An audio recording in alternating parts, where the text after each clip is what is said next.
Hello friends, welcome to my channel. Friends, आप लोग का मेरे यूट्यूब चैनल में बहुत बहुत स्वागत है। मैं उम्मीद करती हूँ आप लोग स्वस्थ होंगे, मस्त होंगे, पढ़ाई लिखाई में व्यस्त होंगे। पढ़ाई लिखाई में व्यस्त हो जाइए, ठीक, क्योंकि आप लोगों का एग्जाम बैक टू बैक लगा हुआ है। तो आप लोगों को मैं पढ़ाने के लिए एनसीईआरटी की बुक अब निकाली हूँ, उसी से क्वेश्चन आज भी होगा, ठीक है। मैंने टीजीटी सेकंड पार्ट जो था 2004 का, 2004 था, 3 था, 4 ही था, रिकॉर्ड करके अपलोड करके भी रख दी हूँ। लेकिन आप लोगों का बहुत ज्यादा कमेंट आ रहा था कि मैम इसे पहले जल्दी से जल्दी खत्म कर दें, तो आज मैं फिर इसी को लगा दी हूँ। फिर कल मैं क्या करूंगी, टीजीटी का जो मैंने वीडियो अपलोड करके रखा उसे मैं पब्लिक कर दूंगी, ठीक है। भारती जी, बिल्कुल भी आप निराश ना होना, ठीक। एनसीईआरटी से क्वेश्चन जरूर मिलेंगे आपको। कोई जरूरी नहीं कि आप टीजीटी का ही पेपर सॉल्व करो तो होगा, ठीक है। मैं समझ सकती हूँ कि आप मेरी भावना को समझेंगी, मैं क्या चाह रही हूँ, ठीक है। मैं कभी भी आप लोगों का अहित नहीं चाहूंगी, आपका नुकसान हो मैं ये कभी नहीं चाहूंगी, ठीक है। इसलिए मुझे जैसे लगेगा कि जिस चीज को कब देना है मैं वो दूंगी आपको। मैंने आपसे प्रॉमिस किया है, जितना भी मेरे पास टीजीटी का, अगर मैं नहीं एक नहीं 2 पार्ट में, तो मैं एक ही पार्ट में करके मैं आपको 5 से 7 दिन में मैं आपका टीजीटी खत्म करा दूंगी, ये मैं आपसे प्रॉमिस कर रही हूँ, ठीक है। तो फिलहाल आप बिल्कुल भी अन्यथा मत लीजिएगा कि मैम मेरी बात नहीं सुनी, ठीक है। आपकी वीडियो क्या है, आज कौन सा दिन है, मंगलवार, मंगलवार के दिन मैं शूट कर रही हूँ ना, तो बुधवार को ये अपलोड हो जाएगा। और बृहस्पतिवार के दिन मैं क्या करूंगी, आपका वो वीडियो मैं अपलोड कर दूंगी, ठीक है। तो बिल्कुल भी कोई वो नहीं है। तो आप लोग जान लिया मैं क्या पढ़ना है, क्या पढ़ाना है। आज मैं आप लोगों को फसाई और हैकअप और जो भी चीजें हैं, सीएसी, जो भी चीजें हैं मैं सब आप लोगों को कराऊंगी। थ्योरी और एमसीक्यू हम लोग साथ साथ पढ़ते चलेंगे, ठीक। फिलहाल आप लोग जान लिया हमें पढ़ना क्या है, पढ़ाना क्या है। आप लोग का मैं हालचाल भी पूछ लूँ, ये भी फॉर्मेलिटी हो गई, ठीक है। अब क्या करना है, जो नया है चैनल को सब्सक्राइब करके बेल आइकन को प्रेस कर लें, ताकि जब भी वीडियो अपलोड हो तो आपको मिलता रहे। शाम को 6 बजे आप लोगों को वीडियो मिल रहा है प्रॉपर, कोई ना कोई कुछ ना कुछ मिल रहा है, ठीक है। तो आप लोग अपनी तैयारी पे ध्यान दे ले। फिलहाल हम लोग यहाँ पे प्रश्न करेंगे। चैप्टर का नाम है प्रारंभिक बाल्यावस्था, देखभाल और शिक्षा। कल हम लोगों ने फूड वूड वगैरह से देख लिया था, तो आज ये क्वेश्चन का आप लोग आंसर करिएगा। मैं उम्मीद करती हूँ आप लोग को दिख रहा होगा, क्योंकि कल मैंने देखा था, जब मैं जुम नहीं कर रही थी तो नहीं दिख रहा था, लेकिन जुम करने के बाद क्या है, दिख रहा था। इस बुक में ऐसे ही दिया है, बताओ किया क्या जा सकता है। तो खैर कोई बात नहीं, आप लोग अपना आंसर करें। मैं अलग से भी क्वेश्चन पूछूंगी, आप लोग आंसर करिएगा, ठीक है। अलग से भी क्वेश्चन मैं कुछ पूछा करूंगी। क्वेश्चन नंबर 1, शिशु लगभग कितने की आयु के दौरान किसी अनजान व्यक्ति को देख करके भयभीत होकर रोने लगता है। यानी कितने माह का जब बच्चा होता है तो किसी गैर को देख करके, अनजान पर्सन को देख करके वो रोने लगता है। 5 से 6 माह का बच्चा होगा, 7 से 6 माह का बच्चा होगा, 8 से 12 माह का बच्चा होगा और 2 से 6 माह का बच्चा होगा। आप आंसर कर दे कितने माह का बच्चा होगा जब ये मतलब अनजान लोगों को देख करके रोएगा। आप आंसर कर दें कितने का बच्चा होगा कि अनजान लोगों को देख करके रोएगा। तो आपने कहा मैम 8 से 12 माह का जो बच्चा होगा वो अनजान व्यक्तियों को देख करके क्या है, रोने लगता है। तो ऑप्शन नंबर हो जाएगा आपका सी, पहले का सी सही हो जाएगा, ठीक है। अब यहाँ पे आप लोग शिशु से संबंधित कुछ आंसर देते चलो, पूछूंगी आप लोग आंसर दीजिएगा। आप पहले तो मैं परिभाषा पूछ लूं, 2 परिभाषा है, ठीक। एक न्यूमैन का परिभाषा, अब बताओ मैंने नाम ही ले लिया है चलो, खैर कोई बात नहीं। यहाँ पे आप सुन लो, पेन लेकर के आप लोग नोट डाउन कर लें। क्या है, आप लोग आज पेन और कॉपी लिए रहना, क्योंकि आज मैं बहुत इंपॉर्टेंट इंपॉर्टेंट चीज पढ़ाने वाली हूँ, ठीक है। तो अभी मैं कह दे रहा हूँ, आप पेन कॉपी ले लो। शुरू में तो मैंने कहना ही भूल गया, कहना ही भूल गई। न्यूमैन ने क्या कहा, आप सुनते चलो। किसने कहा, न्यूमैन ने कहा 5 वर्ष तक की अवस्था शरीर तथा मस्तिष्क के लिए बड़ी ग्रहणशील होती है। किसने कहा, तो न्यूमैन ने कहा। किसने कहा, न्यूमैन ने। किसी दिन मैं सारा डिफिनेशन फोटो खींच खींच करके मैं ट्रिक के साथ पढ़ा दूंगी, छोड़ो जाने दो, डिफिनेशन के बारे में हटा दो। आप आंसर करो। नवजात शिशु जब पैदा होता है तो उसका आकार कितना होता है, इंच में बताइएगा, कितने इंच का होता है लगभग। और भार बताइएगा, पाउंड में कितना भार होगा उसका, पाउंड में। ये 2 आंसर मुझे आपसे चाहिए, आप आंसर कर दें। और ऊंचाई भी अगर चाहो तो आप बता सकते हो, ऊंचाई और वजन लगभग कितने इंच का होता है। तो आप आंसर करिए, जल्दी करिए, फिर मैं अपना आंसर दूंगी, क्योंकि अब मैं आपसे भी आंसर चाहूंगी, ठीक है। आप आंसर कर रहे होंगे कि मैम ऊंचाई जो है 46.6 इंच होगी, ठीक है। और वजन लगभग क्या होगा, सॉरी सॉरी सॉरी सॉरी, क्या होगा, एक बार, एक सेकेंड इधर आजा। क्या है, नवजात शिशु का आकार 90.5 इंच, इस तरीके से इंच होता है, इसको इंच यहां भी लिख देते हैं, ठीक है। तो 19.5 इंच तथा भार होगा उसका 7.5 पाउंड। पाउंड में ये भार होगा। एनसीईआरटी का डाटा है, आप चाहे तो कहीं नोट करके रख सकते हैं, ठीक है। प्रारंभिक बाल्यावस्था के अंत तक बच्चों की जो ऊंचाई है 46.6 इंच हो जाती है, यही डाटा मैं बता रही थी। और वजन लगभग कितना हो जाता है, तो 22 kg वजन हो जाता है। कब? तो इसने कहा कि प्रारंभिक बाल्यावस्था में, ठीक है। तो ये डाटा आपको मिल गया, आप ये डाटा लेकर के कहीं नोट डाउन करके रख लीजिएगा, ठीक है। ये यही मुझे आपसे पूछना था, आप लोगों को शायद ये आ भी रहा होगा। अच्छा, अब यहाँ पे एक बात बता दो, लेनोगो क्या होता है, इसका आंसर दे दो। ले नो गो, लेगुनो लिखने जाते, लेनोगो क्या होता है, और मोकोनियम क्या होता है, मो के नियम। ये दो का आंसर देते हैं, फिर हम आगे निकल चले। दो का आंसर आप दे दो, तब मैं आगे निकल चलूं। Very good, very nice answer, आपने आंसर दे दिया कि लेनुगो मैम, जो उसके शरीर के छोटे छोटे बाल होते हैं, रोए होते हैं, उन्हें हम लेनुगो कहते हैं। और मोकेनियम जो है, शिशु का पहला क्या होता है, गाढ़ा पीला मल होता है, उसे हम क्या कहते हैं, मोकेनियम कहते हैं, ठीक। आप लोग एक आंसर और कर दो, जो माँ के स्तन से निकलने वाला पहला पीला गाढ़ा दूध होता है, उसका नाम क्या है, यही एक आंसर दे दे, फिर हम लोग प्रश्न आंसर करने लगे। इसका आंसर आप दे दो, हम प्रश्न पढ़ रहे हैं, क्वेश्चन नंबर 2 का आप आंसर कर दें। माता पिता की अनुपस्थिति में बच्चे की मूल जरूरतों को पूरा करने के लिए उसकी देखभाल करना क्या कहलाता है। यानी अगर उसके मदर और फादर नहीं है, लाइट हुआ, डर गए।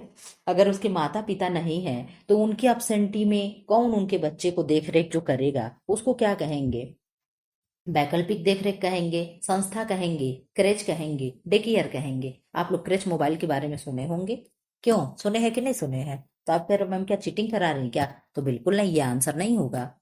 यहाँ पे होगा, माता पिता की अनुपस्थिति में बच्चे की मूल जरूरतों को पूरा करने के लिए उसकी देखभाल करना वैकल्पिक देखरेख कहलाता है। संस्था नहीं पूछ रहा है ना, संस्था अगर पूछता तो क्रेच मोबाइल होता, लेकिन यहाँ संस्था की बात नहीं की जा रही है, तो यहाँ क्या होगा, वैकल्पिक देखरेख होगा। बहुत लोग तो फटाक से क्रेच वगैरह को मार दिए होंगे, क्यों? देखे आंसर जरा, कितने लोगों ने किया है। 3 का आंसर कर दे, क्या होगा, जन्म से लेकर के 8 वर्ष। आप लोग को दिख रहा है ना, दिखने के लिए बड़ी प्रॉब्लम हो जा रही, क्या करूं मैं, इतना मैं बड़ा बड़ा करके पढ़ाती थी ना, मुझे खुद ही नहीं अच्छा लग रहा है, मन करे इस बुक वाले को पीट डालें, ठीक। जन्म से लेकर के 8 वर्ष की आयु तक की अवस्था को डैश डैश डैश माना जाता है। जन्म से लेकर के 8 वर्ष तक पूछ रहा, तो बाल्यावस्था होगा, प्रौढ़ावस्था होगा, प्रारंभिक बाल्यावस्था होगा, और शैशवावस्था होगा। आप आंसर करें क्या होगा, तीसरे का आप आंसर कर दे क्या होगा, तो आप कह रहे हो मैम प्रारंभिक बाल्यावस्था होगा। क्या होगा, प्रारंभिक बाल्यावस्था होगा, कितने से, जन्म से लेकर के 8 वर्ष तक, ठीक है। क्वेश्चन नंबर 4 का आंसर कर दे। विकासात्मक परिवर्तन के आधार पर प्रारंभिक बाल्यावस्था को बांटा गया है या बांटा जाता है। तो प्रारंभिक बाल्यावस्था को कितने भागों में बांटेंगे, 2 भाग में, 3 भाग में, 4 भाग में, और यह इधर दिया होगा 5 भाग में। चलो 4 का आप आंसर कर दे, क्या होगा, 4 का आप आंसर कर दिए मैम 2 भाग में, किसमें, 2 भागों में। प्रारंभिक विकासात्मक परिवर्तनों के आधार पर प्रारंभिक बाल्यावस्था को 2 भागों में बांटा गया है या बांटा जाता है। क्वेश्चन नंबर 5 का आंसर करें। जन्म से लेकर 1 वर्ष तक की आयु, 1 वर्ष की, जन्म से लेकर 1 वर्ष की आयु तक की अवधि को, आयु तक की अवधि को डैश डैश डैश कहते हैं। हालांकि कुछ विशेषज्ञ शैशवावस्था को वर्ष तक मानते हैं। अच्छा, यहाँ पे 2 चीजें फिल करने के लिए दे रहा है प्रश्न, आप लोग बहुत अच्छे से पढ़िए, कोई भी हड़बड़ तड़बड़ नहीं लगा है, हड़बड़ तड़बड़ में आंसर नहीं देना है। आप लोग एनसीईआरटी का शब्द है, ये शब्दों से ही खेलता है, तो इसमें 2 चीजें भरनी है, कहाँ शैशवावस्था होगा और कहाँ 2 साल होगा, बाल्यावस्था होगा कि 3 साल होगा, ये चीजें आपको बताना है। आप चलें आंसर करें, फटाफट आंसर करें। तो आपने आंसर कर दिया मैम, इसमें भरा जाएगा शैशवावस्था और 2 वर्ष, कैसे, जन्म से लेकर के 1 वर्ष तक की आयु, 1 वर्ष की आयु तक की अवधि को हम शैशवावस्था कहते हैं, क्यों कहते हैं ना, शैशवावस्था कहते हैं। हालांकि कुछ विशेषज्ञ शैशवावस्था को क्या कहते हैं, 2 वर्ष तक मानते। कितना बढ़िया था ना, यहाँ पे तो शैशवावस्था ऑलरेडी दे दिया है। समझने का पेड़ था। आप लोगों को क्वेश्चन टफ लगा होगा, इसके प्रश्न बहुत अच्छे हैं, उलझाऊ है, आता इजी ही प्रश्न है, लेकिन ऐसा शब्द पूछने का तरीका घुमा दे रहा है कि आता हुआ भी प्रश्न क्या हो आप लोगों से गलत हो जाए। ये इसमें 26 क्वेश्चन है, ये 26 क्वेश्चन करा करके हम आपको थ्योरी पढ़ाएंगे, ठीक। फिर हम लोग एमसीक्यू पे वापस आएंगे। ऐसे हम लोग अपनी पढ़ाई करेंगे। कल से आप लोगों ने देखा क्या हम लोग पढ़ रहे हैं। 6 का आंसर कर दे। इसमें फिल करना डैश डैश। एक प्रकार की संस्थागत व्यवस्था होती है जिसे विशेष रूप से शिशुओं और छोटे बच्चों की घर में देखरेख करने वालों की अनुपस्थिति में वैकल्पिक देखभाल के लिए बनाया गया है। अब यहाँ पे देखो क्या पूछ रहा, संस्थागत व्यवस्था। यहाँ पे क्या पूछ रहा, संस्थागत व्यवस्था। यही हमने कहा ना कि वहां किसी संस्था के बारे में नहीं पूछ रहा, लेकिन यहाँ अगर संस्था पूछ दिया तो आप इसका क्या आंसर करोगे, क्यों। अगर यहाँ पे संस्था पूछ ही दिया है तो आपका आंसर क्या हो जाना चाहिए, आप थोड़ा सा और ऐसे कर दें। अब आप आंसर कर लें, डी में भी कोई नहीं दिया तो डी को देखने की जरूरत नहीं है। अब इसने में आप आंसर कर दें, उसने संस्था के लिए पूछा है तो आप क्या आंसर करोगे। आप कह रहे हो मैम कि अगर उसने संस्था के लिए पूछ दिया तो आपने पहले ही कह दिया था शिशु केंद्र, जिसे हम मोबाइल क्रेज कहते हैं, ठीक है। जैसे हस्बैंड वाइफ दोनों क्या हूँ, अगर दोनों जॉब कर रहे हो, दोनों नौकरी कर रहे हो, तो इसके उस समय बच्चे को कौन देखेगा। हर जगह नहीं ना बच्चे ले जाना अलाउ होता है, स्कूल में भी बच्चे बहुत रेयर केस में स्कूल वाले ले जाने देते हैं, नहीं तो वहां भी ये चीजें चलती है, ठीक है। तो आप क्या करोगे, तो अपने बच्चे को कहीं किसी संस्था में रख दोगे तो वही क्या है, शिशु केंद्र है या क्रेच मोबाइल है, ठीक है। ये अक्सर बड़े बड़े शहरों में जैसे मुंबई दिल्ली वगैरह में चीजें देखने को मिलती है। खैर अब तो छोटे छोटे हर जगह भी ये चीजें हो रही है, ठीक है। तो अब हम लोग आ जाते हैं इधर। क्वेश्चन नंबर 7 का आंसर कर दो। क्या होगा क्वेश्चन नंबर 7 का, आप आंसर कर दे क्या है। डे केयर सेंटर क्या है, आप आंसर करें कि डे केयर सेंटर क्या है।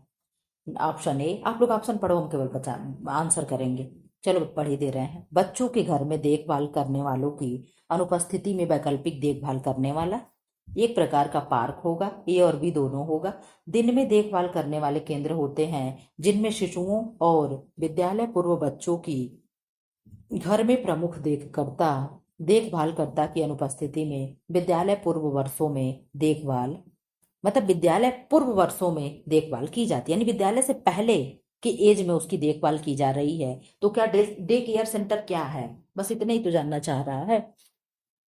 तो आप कह दिए ma'am day care centre D वाला ही है। क्या होगा, दिन में देखभाल करने वाले केंद्र होते, बिल्कुल भी ये नहीं आप कोई कहेगा कि रात में भी देखभाल करते हैं। यह केवल दिन में आपके बच्चों को संभालेंगे। कब, दिन में देखभाल करने वाले केंद्र होते हैं जिनमें शिशुओं और विद्यालय पूर्व बच्चों की घर में प्रमुख देखभालकर्ता की अनुपस्थिति में विद्यालय पूर्व वर्षों में देखभाल की जाती है। यही क्या है, डे केयर सेंटर है। अब कोई ये तो नहीं कहेगा कि डे केयर सेंटर क्या है, बिल्कुल भी नहीं कहेगा, क्योंकि आप लोग जान गए। क्वेश्चन नंबर 8 का आंसर कर दें। 2 से 3 वर्ष के बच्चों को भी कहा जाता है, शिशु कहा जाता है, टॉडलर कहा जाता है, बालक कहा जाता है, और एक क्या कहा जाता है, वयस्क कहा जाता है। तो वयस्क तो नहीं कहा जाएगा, वयस्क 18 के बाद होते, 18 के बाद वयस्क बोले जाते, एडल्ट बोले जाते हैं। तो 8 का आप आंसर कर दें। आपने कहा मैम 2 से 3 वर्ष के बच्चों को हम टॉडलर कहते हैं, क्या कहते हैं, टॉडलर कहते हैं, ठीक है। क्वेश्चन नंबर 9 का आप आंसर कर दें। डैश डैश डैश तक के आयु के बच्चों को पूर्व स्कूलगामी बच्चा या विद्यालय पूर्व बच्चा माना जाता है। 1 से 6 वर्ष, 2 से 6 वर्ष, ए और बी दोनों, इनमें से कोई नहीं। आप आंसर कर दे क्या होगा। 9 का आप आंसर कर दे क्या होगा, क्वेश्चन नंबर 9। तो क्वेश्चन नंबर 9 का आपने आंसर कर दिया ए, 1 से 6 वर्ष। क्या होगा, 1 से 6 वर्ष तक की आयु के बच्चों को पूर्व स्कूलगामी बच्चा या विद्यालय पूर्व बच्चा माना जाता है, ठीक है। ये चीजें आप लोग प्रश्न को 2 बार पढ़ लिया करो, एक बार पढ़ने में प्रश्न समझ में नहीं आता। आप लोगों को आता होगा लेकिन मुझे नहीं आता, सच सच बता दे। मैं आंसर देने से पहले मैं कई बार प्रश्नों को पढ़ती हूँ तब मैं आंसर करती हूँ, ऐसे नहीं मैं कि तुरंत हड़बड़ तड़बड़ देखे कर दी, और जहां हड़बड़ तड़बड़ करते वहां गलत भी हो जाता है। क्वेश्चन नंबर 10 का आंसर करें। प्रारंभिक बाल्यावस्था, प्रारंभिक बाल्यावस्था देखभाल एवं शिक्षा कार्य क्षेत्र में उपलब्ध कुछ सामान्य सेवाएं निम्न हैं। सेवाएं निम्न है। प्रारंभिक बाल्यावस्था देखभाल एवं शिक्षा कार्य क्षेत्र में उपलब्ध कुछ सेवाएं निम्न। सेवाएं क्या, संस्थाएं होनी चाहिए, क्यों, संस्था ही होगा, सेवा यहाँ गलत लिखा हुआ, ठीक है। तो आप आंसर कर दो क्या होगा। अगर कुछ उपलब्ध सामान्य सेवाएं निम्न है, तो चलो सेवाएं ही मान लो, अगर हम सेवाएं ही पढ़ लेते हैं तो क्या है इसमें से आंसर कर दो। शिशु देखभाल केंद्र जिन्हें मोबाइल क्रेच कहते हैं, डे केयर सेंटर, तो ये दो चीज तो है, बिल्कुल है। आप लोगों ने देखा कि प्रारंभिक बाल्यावस्था देखभाल एवं शिक्षा कार्य क्षेत्र में उपलब्ध कुछ सामान्य संस्थाएं, नर्सरी स्कूल, गैर सरकारी एनजीओ हैं और आईसीडीएस है, उपरोक्त सभी है। आप क्या करोगे 10 का आंसर? तो 10 का आंसर तो आप लोगों को सरकारी उत्तर दिख रहा है, क्यों? तो आपको सरकारी ऑप्शन जहां उपरोक्त सभी दिख जाता है वहां अपने आप लोग का हाथ चला जाता है, लेकिन इसमें उपरोक्त सभी सही है, ठीक है। तो इन सारी जगह बच्चों की देखरेख होती है, शिशु देखभाल केंद्र में और डे केयर सेंटर में, नर्सरी स्कूल और गैर सरकारी एनजीओ में और आईसीडीएस में, ठीक है। 11 का आंसर करें। 11 का आंसर कर दें। किसी वस्तु के अस्तित्व को न भूलने की क्षमता को कहते हैं। किसी वस्तु के अस्तित्व को न भूलने की क्षमता को कहते हैं। अस्तित्वहीनता, स्थायित्व, अस्तित्व, वस्तु का स्थायित्व, उपरोक्त सभी। क्या होगा? किसी वस्तु के अस्तित्व को न भूलने की क्षमता को कहते हैं। यानी जैसे बच्चा क्या है, अभी आप हम बच्चे को सामान दिखाए, ठीक, दिखा करके थोड़ी देर में हटा लिए, उसके दिमाग से उतर तो गया कि सामान नहीं है, लेकिन वो ये नहीं जाना कि सामान है ही नहीं। वो जान तो रहा है कि सामान है, लेकिन कहाँ है ये पता नहीं है। ऐसे ही है ना। तो आप कह रहे हो मैम वस्तु स्थायी तो होता है क्या? किसी वस्तु के अस्तित्व को न भूलने की क्षमता को हम क्या कहते हैं? वस्तु का स्थायित्व कहते हैं। यानी वस्तु स्थायी है, भले ही मेरे नजरों के सामने नहीं है, लेकिन वस्तु है। मम्मी कहीं छुपा रखी है, दीदी कहीं छुपा रखी, बुआ कहीं छुपा रखी है, लेकिन वस्तु तो है। इतना बच्चा जानता है, उसको भूलता नहीं है, ये चीज उसके दिमाग में चलता रहता है, उसके कॉन्शियस माइंड में ये सारी चीजें होती हैं कि ये चीजें हैं, भले ही मेरे सामने नहीं है, लेकिन ये चीजें तो हैं, ठीक है। तो क्या होगा? वस्तु का स्थायित्व तो होगा, ठीक है। यानी वस्तु क्या है? स्थायी है। क्वेश्चन नंबर 12 का आंसर करते। सरकार द्वारा संचालित समेकित बाल विकास आईसीडीएस की स्थापना बताओ कब हुआ और फुल फॉर्म बताओ। योजना के अंतर्गत बालवाड़ियां कार्यरत हैं, आंगनबाड़ियां कार्यरत हैं, शिशु केंद्र कार्यरत हैं, उपरोक्त सभी हैं। क्या हो जाएगा? 12 का आंसर। ऐसे छोटा छोटा प्रश्न देता तो क्या ही दिक्कत रहती बताओ, तब हम जितना चाहते जूम कर देते, लेकिन इतना बड़ा बड़ा प्रश्न दे दिया है, पूरा पेज ही छिका लिया है। आप आंसर कर दो 12 का क्या होगा। तो आपने कह दिया मैम आंगनबाड़ियां कार्यरत है। कौन है? आंगनबाड़ियां कार्यरत है। वैकल्पिक देखरेख का अर्थ है, वैकल्पिक देखरेख का अर्थ है, 13 का आंसर करे क्या होगा?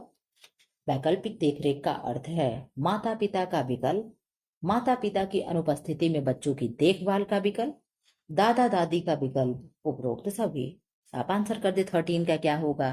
तो 13 का आंसर भी खूब घुमा करके दिया है कि माता पिता का विकल्प, माता पिता की अनुपस्थिति में बच्चों की देखभाल का विकल्प।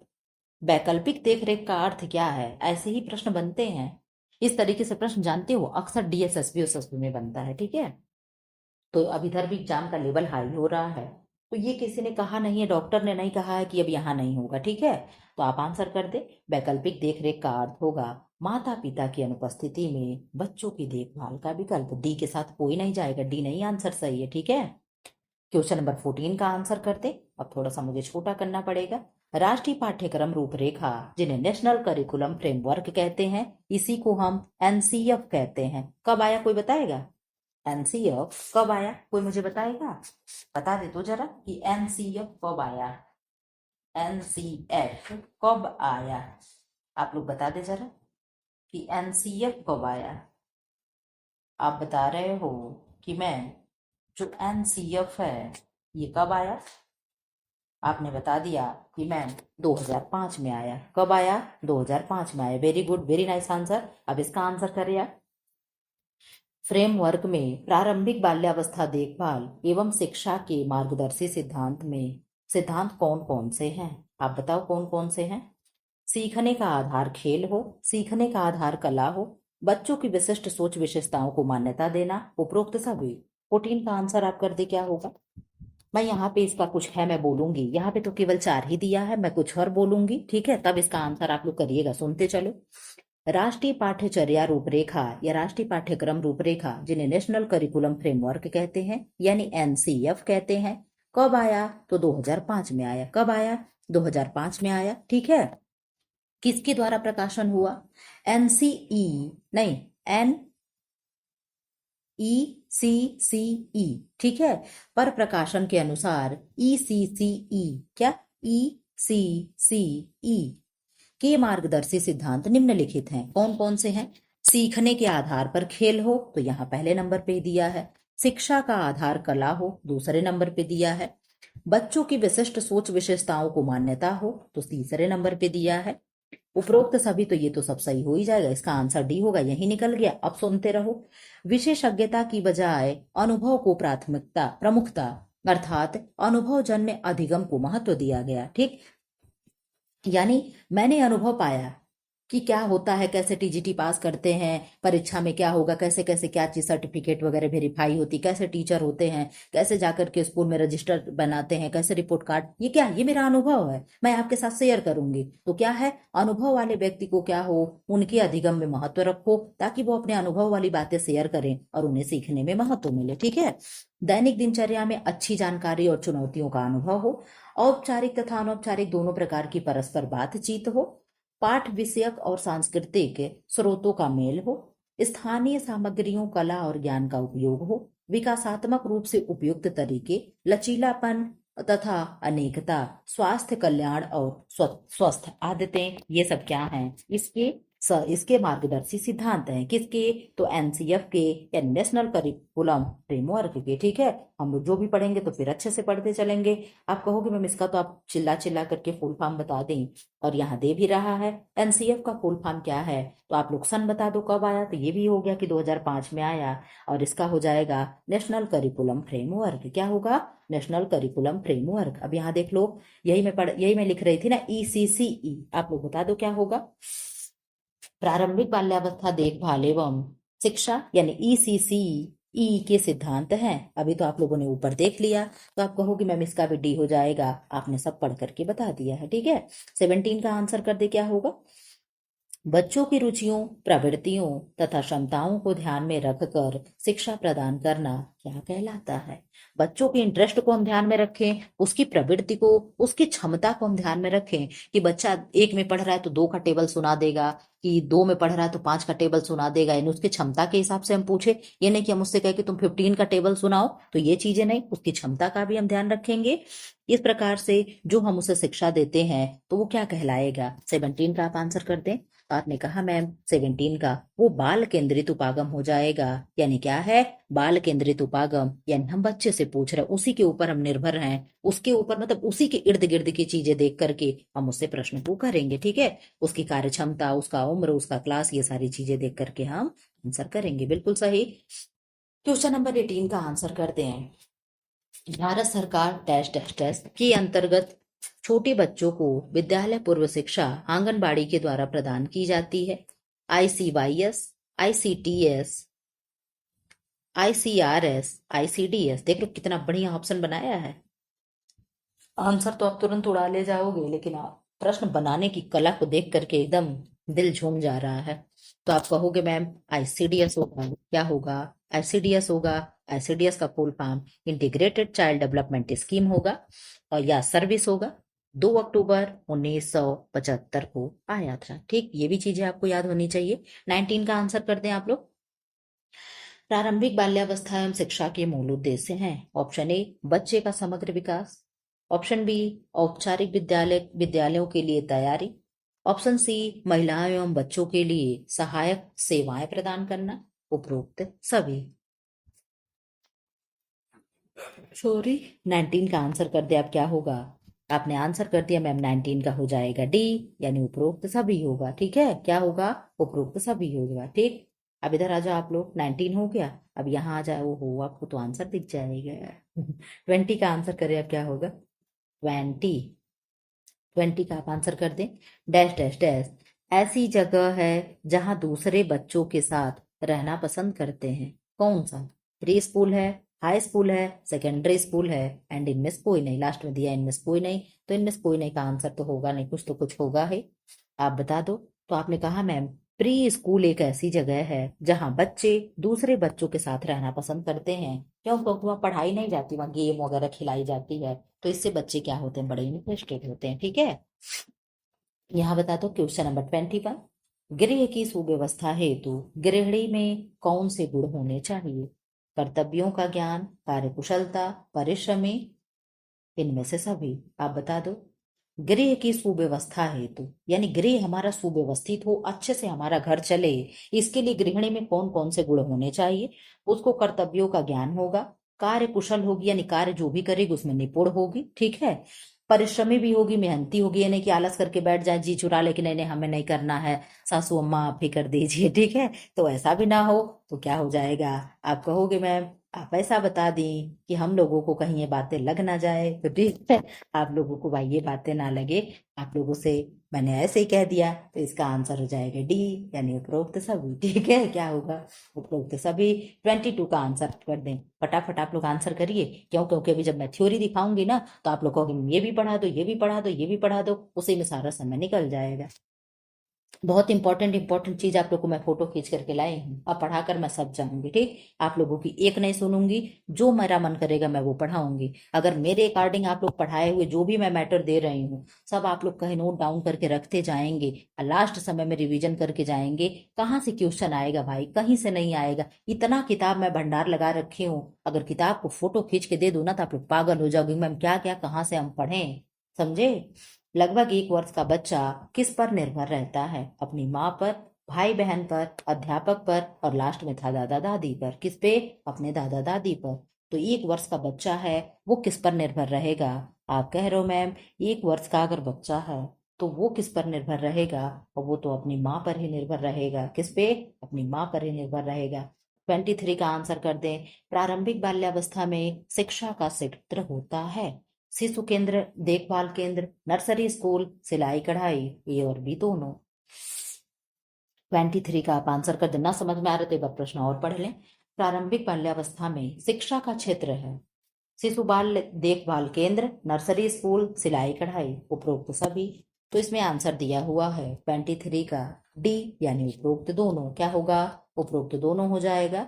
और दोनों में क्या है, शिशु देखभाल है, सॉरी ए और बी दोनों, ए और बी दोनों, ठीक है। हम भी क्या सिलाई कढ़ाई के, इसीलिए कह रहे इसमें दिया है डी, ठीक है। तो क्या होगा, शिशु देखभाल केंद्र और नर्सरी स्कूल। विद्यालय एक है, क्या है। ऐसे छोटे छोटे प्रश्न बहुत बनते हैं कि विद्यालय एक है। अभी पूछ दे कपास है, ठीक, कपास है, क्या है।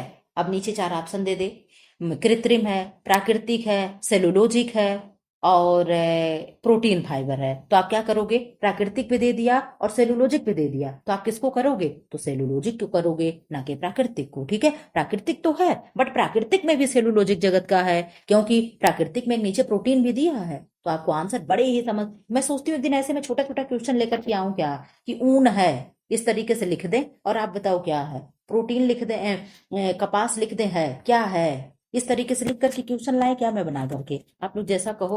मैं सोचती हूँ बहुत कुछ करने के लिए, लेकिन सच में कुछ कर नहीं पाती हूँ, ठीक है।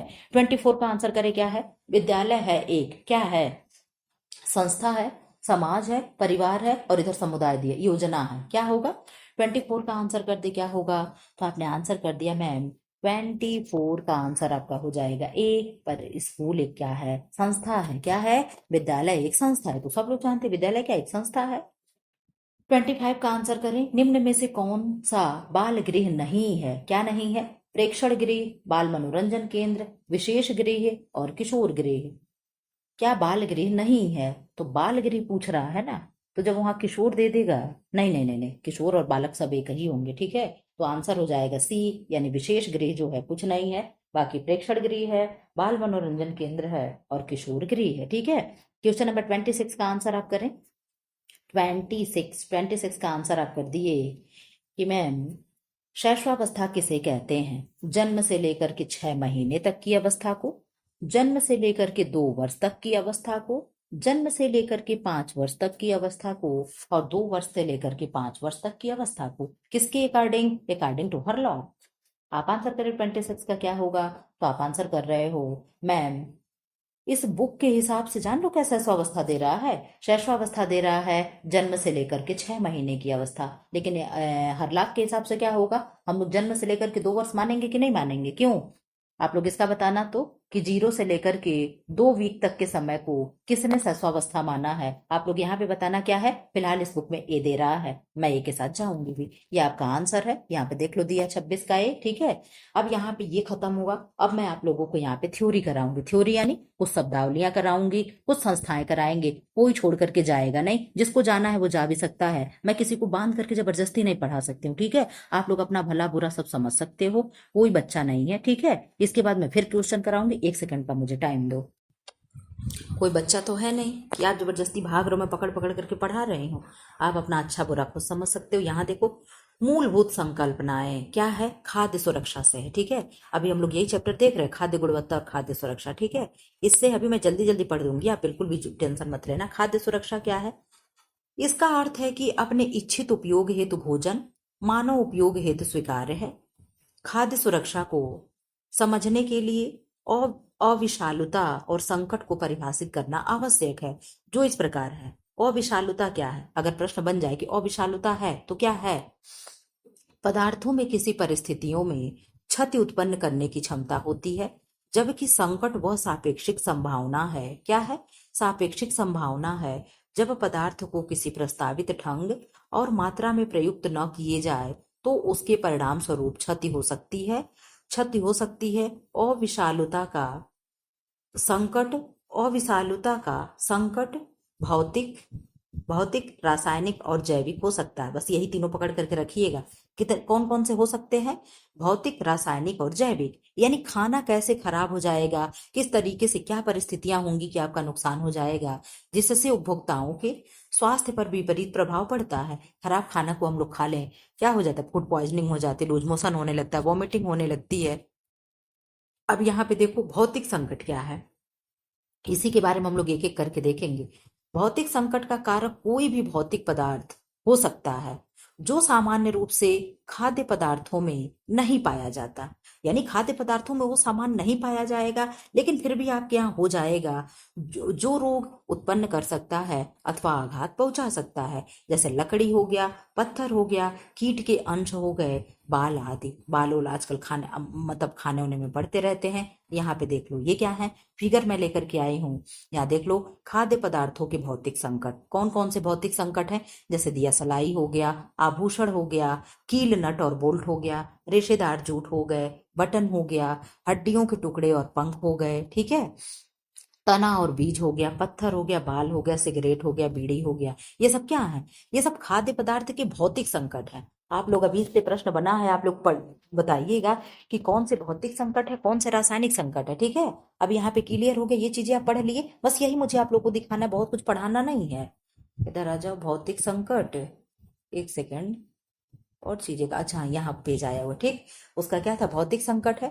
अब यहाँ देख लो आप लोग, क्या है, खाद्य पदार्थों के में अदृश्य, दूसरे नंबर पे क्या हो गया? खाद्य पदार्थों में अदृश्य रासायनिक संकट। कौन से? अदृश्य रासायनिक संकट का मतलब क्या हुआ? जो हमें दिखाई ना दे। ठीक है, यहाँ पढ़ लो, भौतिक वाला हम लोग पढ़ लिए थे ना। इस तरह के रासायनिक संकट वे रासायनिक अथवा हानिकारक पदार्थ होते हैं जो खाद्यों में प्राकृतिक रूप से पाए जाते हैं अथवा खाद्यों में जाने अनजाने मिला दिए जाते हैं। संकट प्रदान करने वाले वर्ग में कीटनाशक, अच्छा उसी का दे रहा है, पहले वाले का है क्या, देखते हैं। कीटनाशक, रासायनिक अवशेष, विषैली धातुएं, पॉलीक्लोरीकृत बाइफिनाइल, परिरक्षक, खाद्य रंग और अन्य मिलावटी पदार्थ उक्त चित्र में सम्मिलित है। अच्छा, यही बीसी के बारे में ही दे रहा है। जैविक संकट में अनेक जीवधारी सम्मिलित हैं, जिसमें सूक्ष्म जीव सम्मिलित हैं। खाद्य से संबंधित ये जीव रोग उत्पन्न करते हैं, अतः इन्हें खाद्य जनित रोगाणु कहते हैं। सूक्ष्मजीवी रोगाणुओं से 2 तरह के खाद्य जनित रोग, संक्रमण और विषाक्तता उत्पन्न होते हैं। हमको नहीं, सॉरी, इसको हम चित्र 3 व 4 के माध्यम से स्पष्ट कर सकते हैं। ठीक है, चित्र क्या है, 3 और 4 यहाँ स्पष्ट कर रहा है ये। ठीक है, लेकिन हम लोग दूसरे वाले को भी देखेंगे। क्या है? खाद्य पदार्थों में अदृश्य रासायनिक संकट। अदृश्य मतलब जिसे हम देख ना सके। ठीक है, जैसे भूत ऊत कहते हैं, अदृश्य शक्ति है। ठीक है, तो ये क्या हो गया? कीटनाशक अवशेष हो गए। कीटनाशक अवशेष का मतलब समझ रहे हो? जैसे हम कोई दवा छिड़क दिए, ठीक, हम सब्जी लगाए हैं, उस पे बहुत भिंडी लगाए, उसमें कीड़े लग गए, हमने क्या किया, दवा छिड़क दिया, वो क्या है? वो कीटनाशक अवशेष हो गए। पशु चिकित्सीय अवशेष हो गया। अस्वीकृत खाद्य मिलावटें हो गई जो एक्सेप्ट नहीं किए जाते हैं। स्वीकृत खाद्य मिलावट का आधिक्य हो गया, ठीक, यानी कोई चीजें स्वीकृत है, मिलावट ठीक है लेकिन अधिक हो गया, जरूरत से ज्यादा हो गया। मिलावट हो गया, मार्जन रसायन हो गया। ये सब क्या है, आप लोग चाहो तो फोटो खींच करके रख सकते हैं, ठीक है। ऐसे ही प्रश्न बनते हैं। अभी पूछ दे खाद्य पदार्थों में अदृश्य रासायनिक संकट कौन से हैं, 4 नाम दे देगा। पता नहीं आप बता पाओगे, नहीं बता पाओगे, ठीक है। तीसरे और चौथे से हम लोग समझ लेते हैं क्या है। तीसरे को देख लें क्या है। एक सेकंड। खाद्य पदार्थों में दिखाई देने वाले जैविक संकट, अभी तक तो ना दिखाई देने वाले थे लेकिन ये दिखाई देंगे। कौन कौन से, घुन हो गए, ठीक है। कभी कभी चावल वगैरह अच्छे से ना बिनो तो खाना बन जाने के बाद आपके प्लेट में वो घुन दिखते हैं। पता नहीं आप लोगों ने देखा है कि नहीं देखा है। हम एक बार देखे थे। कहाँ देखे थे, आप कहोगे मैम कहाँ आप देख ली थी, अपने घर में क्या? तो अपने घर में नहीं देखे थे, बच्चे दिखाए थे, स्कूल में खाना बना था वहां पे दिखाए थे कि गलती से ये घुना आ गया है, ठीक है। इल्ली हो गया, तिलचट्टा काकरोच हो गया, ठीक है। मक्खी हो गई और कृमि हो गया। क्या हो गया, कृमि हो गया। ये क्या है, खाद्य पदार्थों में दिखाई देने वाले संकट है। ये आपको दिखाई देंगे। कृमि जानते हो क्या हो गया, जैसे हरा मटर होगा, उसमें हरे हरे कलर के कीड़े होते हैं, चावल में कीड़े होते हैं, ये सब हो गए, ठीक है। सब्जी कोई भी उसमें कीड़े हो जाते हैं, तो ये क्या है, दिखाई देने वाले जैविक संकट है। जैविक यानी जीव, ठीक है। अब यहाँ देख लो, खाद्यों में दिखाई न देने वाले सूक्ष्म जैविक संकट, ठीक है। ये दिखाई नहीं देंगे लेकिन है सूक्ष्म जैविक, यानी है जीव ही। जैविक मतलब जीव। ऊपर आपने देखा है अजैविक, जो वहां पे था, पीछे था इसके पहले, वो क्या था, भौतिक था, यानी वो चीजें जीव नहीं थी। भाई कोई भी नट हो गया, बोल्ट हो गया, कोई भी वस्तुएं गिर जा रही थी, बाल था, तो उसमें जीव नहीं था ना, तो बिल्कुल मैम उसमें जीव नहीं था। तो यहाँ पे देख लो क्या हो गया, जीवाणु यानी बैक्टीरिया हो गया, इष्ट यानी खमीर हो गया, और इष्ट हो गया, खमीर हो गया, प्रोटोजोआ हो गया, फफूंदी हो गया, विषाणु और वायरस हो गया। ये क्या है, ये खाद्यों में दिखाई न देने वाले सूक्ष्म जैविक संकट हैं, ठीक है। भाग गए कि नहीं, बहुत से लोग भाग जाओ, कोई बात नहीं है, ठीक है। जो बच्चे, एक ही बच्चे पढ़ेंगे कोई बात नहीं है, ठीक है, लेकिन पढ़ेंगे तो अच्छे से तो कम से कम पढ़ेंगे। यही आप पैसा दिए होते ना, क्लास पेड होता तो भागते नहीं। रोगाणु जीवों के शरीर में प्रविष्ट होने से खाद्य संक्रमण उत्पन्न होता है। रोगाणु शरीर में पहुंचकर अपनी संख्या बढ़ाते हैं, फलस्वरूप शरीर रोगग्रस्त हो जाता है। साल्मोनेला इसका सम्यक उदाहरण है। क्या है, साल्मोनेला इसका सम्यक उदाहरण है। साल्मोनेला जीव जंतुओं के आंत क्षेत्र में, कहा, जीव जंतुओं के आंत क्षेत्र में विद्यमान रहता है। कच्चा दूध और अंडे इसके स्रोत हैं। कल हम लोग प्रश्न कर रहे थे, आप लोगों ने कहा नहीं मैम साल्मोनेला गलत दिया है। वो गलत नहीं था, बिल्कुल भी सही था। हम लोग बी वाला आंसर किए थे, आप लोग सब लोग बी वाला आंसर किए थे। बी वाले आंसर में न जाने क्या था, अब मैं जब वीडियो देखूंगी तब बताऊंगी। लेकिन हाँ, स्टोफैलो कोकस इस तरीके से कुछ करके ऑप्शन था, लेकिन यहाँ पे देख लो विस्तार से दे रहा है कि नहीं दे रहा है। क्यों दे रहा है ना, कि साल्मोनेला जीव जंतु जो होते हैं, जीव जंतुओं के आद्य क्षेत्र में विद्यमान होते हैं, और कच्चे दूध तथा अंडे इसके स्रोत हैं। तो कल वाला क्वेश्चन गलत नहीं है, एनसीईआरटी गलत नहीं हो सकता है, ठीक है। कच्चे दूध या अंडे को गर्म करने पर साल्मोनेला नष्ट हो जाता है, ठीक है। क्या होगा, साल्मोनेला नष्ट हो जाएगा, लेकिन अपर्याप्त पाक क्रिया से उस संक्रमणकारी जीव जीवित बचे रहते हैं। प्रायः साल्मोनेला पार संदूषण से फैलते हैं। यह पार संदूषण एक तख्ते पर कच्चा मांस, मुर्गा मुर्गी के टुकड़े काटे और बिना तख्ते को साफ किए उस पर ऐसे खाद्य के टुकड़े काटे जिन्हें पकाने की आवश्यकता नहीं होती। समझ रहे हो आप लोग ये क्या कहना चाह रहा है? कहना ये चाह रहा है, मान लो जैसे एक ये तख्त लगा हुआ, ठीक है, यहाँ पे क्या है, मीट मछली की दुकान है, और आप जाते हो यहाँ पे मछली मीट काट काट करके दे रहा है, और तख्त नहीं धुली जा रही है, उसी पे आपको क्या कह दिया कि ऐसे खाद्य पदार्थ को काट रहा है जो जिन्हें पकाने की आवश्यकता नहीं है। जैसे सलाद हो गया, मूली हो गया, गाजर हो गया, खीरा हो गया, सेब हो गया, उस पर रख करके काट दिया। कोई फल ही हो गया, अमरूद हो गया, तरबूज हो गया, खरबूज हो गया, जिसे पकाने की जरूरत नहीं है, उसी तख्त पे रख करके काट दिया, तो वो क्या हो जाएगा, खाद्य संक्रमण रोगाणु साल्मोनेला बहुत तेजी से अपनी संख्या में वृद्धि करते हैं, और प्रत्येक 20 मिनट में उनकी संख्या दोगुनी हो जाती है। अब आप लोग समझ गए कि साल्मोनेला क्या है। अब क्वेश्चन तो गलत नहीं होगा ना, क्यों? आप लोग कमेंट बॉक्स में कर दो कि अब मैम क्वेश्चन गलत नहीं होगा। हम लोग जान गए साल्मोनेला क्या है। जीव जंतुओं के आंतों में पाया जाता है, दूध और अंडे में पाया जाता है, ठीक है, और गर्म करने पे क्या होता है, नष्ट भी हो जाता है, ठीक है। अब इधर आ जाओ, खाद्य विषाक्तता या अविषीता। ठीक है, अब हम लोग यहाँ पढ़ लें क्या है। देखो यही ऑप्शन था, स्टेफिलोकोकस। अब इसके बारे में भी हम लोग जान लेंगे। खाद्य पदार्थों से रोगाणुओं के नष्ट हो जाने पर भी कुछ जीवाणु बचे रह जाते हैं। ठीक, और यही हानिकारक आविष उत्पन्न करते हैं। ठीक है, आप लोग शब्द देखते चलना, कितना कठिन कठिन शब्द है। जीव सभी आविष पैदा करते हैं जब खाद्य पदार्थ अधिक गर्म या अधिक ठंडे नहीं होते। खाद्य पदार्थों में आविष गंध, बाह्य दिखावट यानी उसमें से गंध आ रही हो, बाहरी दिखावट जो है, स्ट्रक्चर जो है उसका क्या है, टेक्सचर अथवा स्वाद में नहीं पहचाने जा सकते हैं। कुछ होते हैं ना कि खाना खराब हो चुका होता है, लेकिन आपको बिल्कुल भी देख करके ये नहीं लगेगा। सब लोग कहते हैं ना, देखने में तो सही लग रहा है, खराब तो नहीं लग रहा, कोई स्मेल तो नहीं आ रही है। ठीक है, ऐसा होता है। ऐसे में हमें यह नहीं मान लेना चाहिए कि जो खाद्य पदार्थ गंध व स्वरूप यानी टेक्सचर में क्या है, उसके मतलब उसमें स्वरूप में ठीक लगते हो, कोई परिवर्तन ना लगता हो, तो उनको ग्रहण किया जाना सुरक्षित ही हो। तो इसमें क्या होगा, स्टेफिलो स्टेफिलोकोकस ओरियस एक सेकेंड ऐसे ही जीवों के उदाहरण होते हैं। समझे आप लोग? जैसे जीव वायु, धूल और जल में पाए जाते हैं। ये 50% स्वस्थ व्यक्तियों के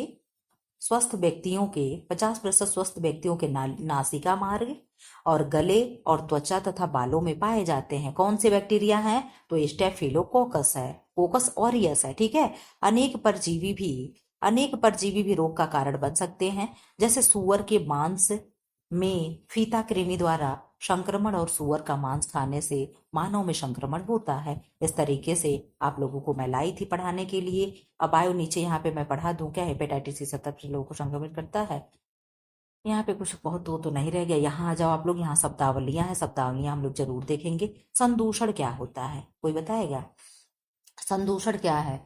संस्थान अथवा भंडारण के समय पहले या बाद में खाद्य पदार्थ में हानिकारक, अखाद्य अथवा आपत्तिजनक बाहरी खाद्य पदार्थों जैसे रसायन, सूक्ष्म जीव, तनुकारी पदार्थ की उपस्थिति संदूषण कहलाती है। अब आप लोग बता लोगे संदूषण क्या है?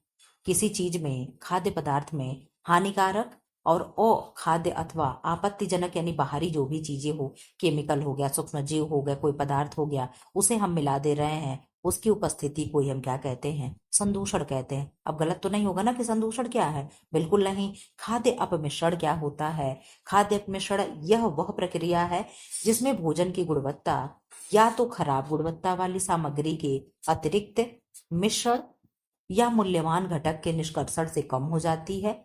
इसमें खाद्य पदार्थों के विकास, भंडारण, प्रसंस्करण, परिवहन और वितरण की अवधि के दौरान न केवल पदार्थों का जानबूझकर जोड़ या प्रतिस्थापन सम्मिलित है, बल्कि जैविक और रासायनिक संदूषण भी सम्मिलित है, जो खाद्य उत्पादों की गुणवत्ता में गिरावट के लिए भी उत्तरदायी है। ठीक है, मिलावट वे पदार्थ हैं जिनका उपयोग मानव उपयोग के लिए खाद्य उत्पादों को असुरक्षित बनाने के लिए किया जाता है। यानी कह रहा कोई चीज है जैसे जानबूझ करके हम मिला दिए, काली मिर्च में हम पपीते का बीज मिला दिए, चाय पत्ती में हम बनी हुई चाय पत्ती मिला दिए। इस तरीके से जो भी चीजें हैं मिलावट जानबूझ करके की जा रही है या अनजाने बस हो जा रही है, ये सब क्या होता है? खाद्य मिश्रण ही होता है। ठीक है, खाद्य गुणवत्ता क्या है? यहाँ पे तो चीजें मैं पढ़ाऊंगी, यहाँ पे फसाई से चीजें संबंधित है। खाद्य गुणवत्ता क्या होगा? खाद्य गुणवत्ता से आशय खाद्य पदार्थों की उन गुणात्मक लक्षणों से है जो उपभोक्ता की दृष्टि से सुरक्षित और स्वीकार्य है। ठीक है, क्या है हमारे नजरों में वो सही है और उसे हम एक्सेप्ट भी कर रहे हैं। खाद्य गुणवत्ता के मानक भोजन में प्रयुक्त होने वाली सभी चीजों के बाहरी गुण क्या है? जैसे उसका कलर हम देखेंगे, महक यानी स्मेल देखेंगे, उसका आकार देखेंगे कि ठीक है ना, कोई चीजें जब खराब हो जाती तो आकार में फूल जाती है। ठीक है, तो क्या होगा, ये सारी चीजें क्या हो गई? बाहरी इसके गुण हम देखेंगे तथा उनके रासायनिक और पोषक गुणों को भी हम ध्यान में रखकर निश्चित और नियमित किए जाते हैं। अंतर्राष्ट्रीय स्तर पर कोडेक्स, आप लोग देखना अब यहाँ पे संस्थाएं आ रही हैं। अंतर्राष्ट्रीय स्तर पे कोडेक्स कमीशन नामक संस्था और भारत में खाद्य सुरक्षा एवं मानक प्राधिकरण जिन्हें फसाई कहते हैं। तो कोडेक्स क्या है? कोडेक्स कहाँ का है? तो कोडेक्स अंतर्राष्ट्रीय है। क्यों? कोडेक्स क्या है? अंतरराष्ट्रीय संस्था है। अगर प्रश्न बन जाए कि कोडेक क्या है तो आप कहोगे मैम कोडेक्स अंतरराष्ट्रीय संस्था है। फसाई क्या है? तो फसाई क्या है? भारतीय संस्था है, यानी इंडियन संस्था है। ठीक है, फसाई का फुल फॉर्म आप लोग लिखो, किस सन में आया सन लिखो, आज फिर भी लिखो। ठीक है, फिर लिखो, खाद्य गुणवत्ता सुनिश्चित करने का प्रयास करते हैं। भारत में यह खाद्य सुरक्षा एवं मानक अधिनियम 2006 द्वारा नियमित किए जाते हैं। खाद्य गुणवत्ता में नकारात्मक गुण भी सम्मिलित हैं, जैसे सड़ना हो गया, संदूषण, अपमिश्रण। संदूषण आप लोग समझ गए ना? अब तो नहीं कहोगे संदूषण क्या होता है। अपमिश्रण, खाद्य सुरक्षा खतरे और साथ ही सकारात्मक गुण भी सम्मिलित हैं, जैसे रंग हो गया, सुगंध हो गया, बनावट हो गया। यह एक परिपूर्ण संकल्पना है जो पोषक विशेषताओं, संवेदनशील गुणों जैसे रंग, बनावट और आकार हो गया, स्वाद हो गया, रूप हो गया, सुरुचि हो गया, गंध हो गया, सामाजिक सोच विचार और सुरक्षा जैसे कारक संबद्ध करती है। सुरक्षा गुणवत्ता का प्राथमिक और सबसे महत्वपूर्ण गुण है। वैश्विक स्तर पर विभिन्न सरकारों और अंतर्राष्ट्रीय संगठनों ने खाद्य मानक तय किए हैं, ठीक, जो यह सुनिश्चित करने के लिए है कि खाद्य पदार्थ सुरक्षित है कि नहीं, ठीक है, अच्छी गुणवत्ता के हैं कि नहीं। निर्माता आपूर्तिकर्ताओं से इन मानकों का पालन करने के लिए की अपेक्षा की जाती है। ये संस्थाएं क्या करती है? यही सब तो करवाती हैं। इन्हीं सबों के डर से तो क्या होता है, मिलावटखोरी पे थोड़ी सी वो होती है। अभी जब कोई चीजें आती, जब जहाँ पे फूड इंस्पेक्टर पहुंच जाते हैं, जहाँ पे जांच उच होती है, अब ये भाई अलग चीज है कि कमीशन खोरी, घुसखोरी लेकर के चीजें दबा दी जाती, वो अलग है कि लोगों के साथ खेली जा रही हेल्थ के साथ में, वो अलग चीज है। लेकिन कहाँ जब जांच वगैरह होती है ना, तो थोड़ा सा तो सतर्क होते हैं ये मिलावटखोर लोग। खाद्य सेवा उपलब्ध कराने वालों को चाहिए कि वे बेहतर निर्माण विधियों को अपनाएं तथा खाद्य सुरक्षा को सुनिश्चित करें। ऐसा करने के लिए उन्हें निम्न बातों का ध्यान रखना चाहिए। किसका किसका? कच्चे माल और जल की गुणवत्ता का ध्यान रखना चाहिए।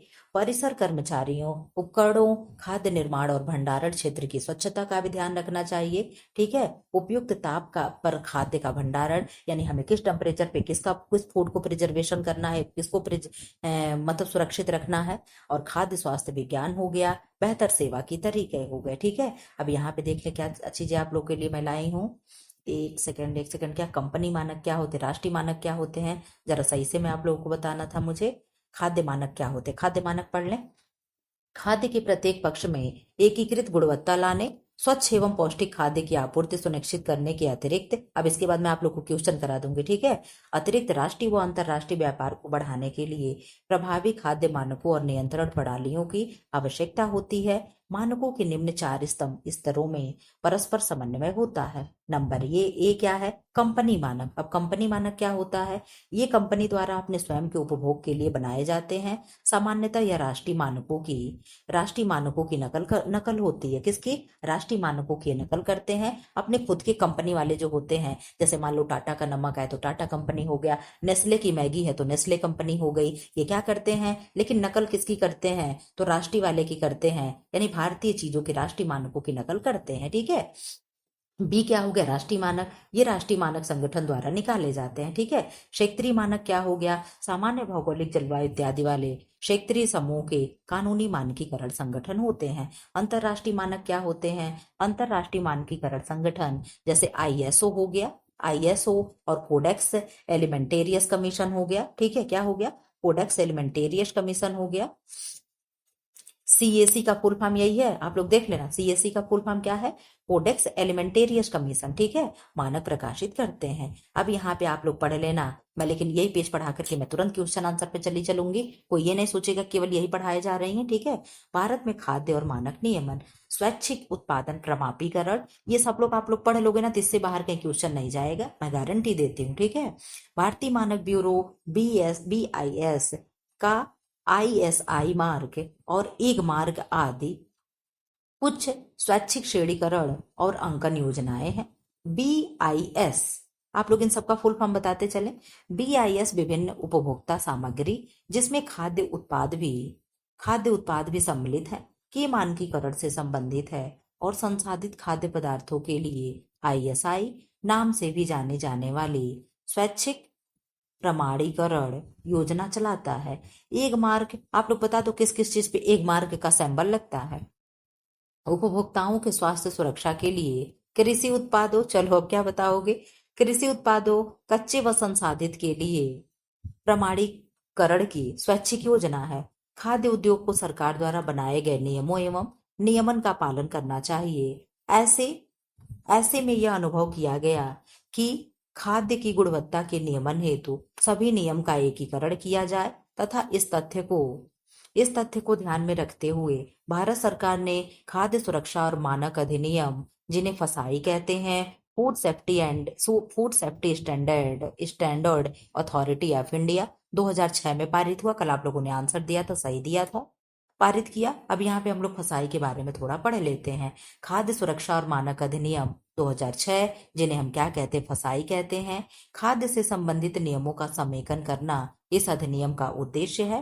भारतीय खाद्य सुरक्षा और मानक प्राधिकरण फसाई की स्थापना खाद्य सुरक्षा और मानक 2006 के अंतर्गत की गई 2006 के अंतर्गत की गई है। इसके अंतर्गत विभिन्न मंत्रालयों और विभागों में भोजन से संबंधित मुद्दों को नियंत्रित किया जाता है। भारतीय खाद्य सुरक्षा लग रहा, आगे वाले पेज पे कुछ और भी है, चलो लेकिन मैं बाद में पढ़ाऊंगी, ठीक है। यहाँ से मैं बाद में पढ़ाऊंगी, पहले क्वेश्चन आंसर करा दूं क्योंकि बहुत देर हो गया, आप लोग बोर हो रहे हो अब, ठीक है।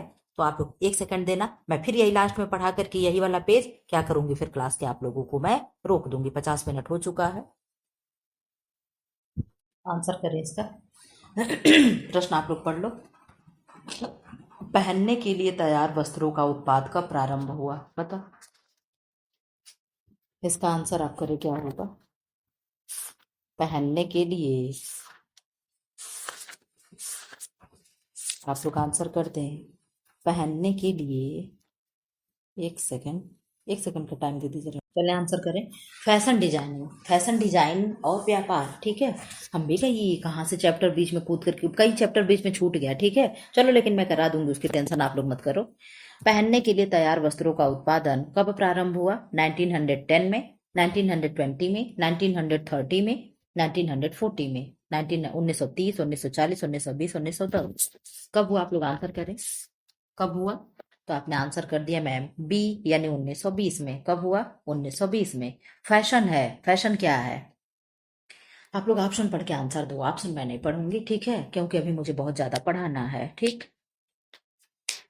आप आंसर कर दे, क्या होगा? फैशन है। तो आपने आंसर कर दिया कि मैम फैशन जो है हो जाएगा एक शैली जो किसी एक समयावधि तक प्रचलित रहती है। बिल्कुल, very good, very nice answer.